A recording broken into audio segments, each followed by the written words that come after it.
Israel దాడుల ఉధృతి పెరగడం, అటు అమెరికా వాయిస్ సీరియస్ గా మారుతూ ఉండడంతో ఇరాన్ అరబ్ దేశాల శరణుజొచ్చింది. కాల్పుల విరమణకు ఇరాన్ రాయబారం పంపినట్లు తెలుస్తోంది. ఈ సంక్షోభాన్ని త్వరగా ముగించాలని గల్ఫ్ దేశాలు కూడా అమెరికాను కోరినట్లు తెలుస్తోంది.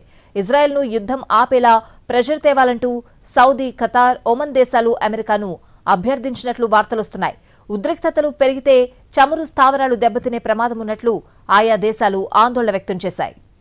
అయితే ముందుగా అణు ఒప్పందానికి రావాలని, ఆ తర్వాతే టాక్స్ ఉంటాయని ఇరాన్కు ట్రంప్ నిక్కచ్చిగా చెప్పారు. G7 దేశాల సదస్సు సందర్భంగా ఆయన ఇదే విషయాన్ని చెప్పారు. ఉద్రిక్తతలు చల్లార్చే విషయంపై చర్చలకు రావాల్సిందిగా టెహ్రాన్ కోరిందన్నారు.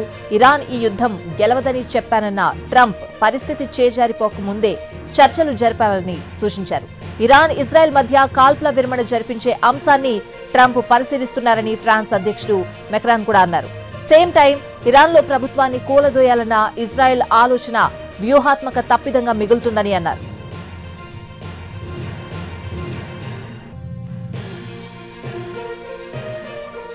మరోవైపు ఇరాన్ అణ్వాయుధాలను మర్చిపోవాల్సిందేనని ట్రంప్ సోషల్ మీడియాలో పోస్ట్ చేశారు. ఇరాన్ డీల్పై సంతకం చేయాలని వారికి ఆ విషయం చెప్పానని రాసుకొచ్చారు. వృధాగా ప్రాణాలు పోవడం సిగ్గుచేటన్న ట్రంప్ ఇరాన్ దగ్గర అణ్వాయుధం ఉండదని అన్నారు. ఇప్పుడున్న పరిస్థితుల్లో అన్ని దేశాలు మాట్లాడుకోవాల్సిన అవసరం ఉంది. కాల్పుల విరమణ చర్చల ప్రారంభానికి అవసరమైన ఓ ప్రతిపాదన అయితే వెళ్లింది. దానిని ఇరుపక్షాలు పాటిస్తాయేమో లేదో చూడాలి.